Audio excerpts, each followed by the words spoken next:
High বন্ধুরা, কেমন আছো সবাই? আশা করি ভালো আছো। আজ আমরা জানবো রাবার গাছের বাকল কি এবং ট্যাপিং এর ক্ষেত্রে এটি কেন গুরুত্বপূর্ণ। চলুন কাছ থেকে দেখে নিন। এই যে গাছের বাইরের অংশটি দেখেছেন, এটি হলো রাবার গাছের বাকল।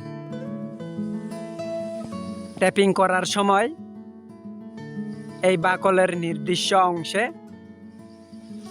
খুব সতর্কভাবে কাট দেওয়া হয়, যাতে গাছ সুস্থ থাকে এবং ভালোভাবে ল্যাটেক্স দিতে পারে।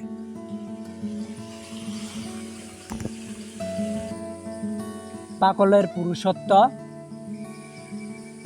ও অবস্থা খুব গুরুত্বপূর্ণ, তাই ট্যাপিং করার সময় কখনোই খুব গভীরভাবে কাট দেওয়া যায় না। সঠিকভাবে বাকলের যত্ন নিলে গাছ অনেক বছর ধরে ভালো উৎপাদন দিতে পারে।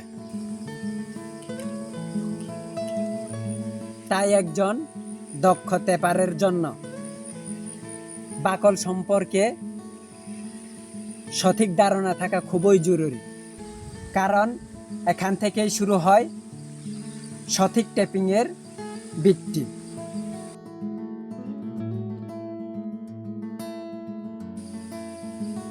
আজ আমরা জানলাম রাবার গাছের বাকল সম্পর্কে।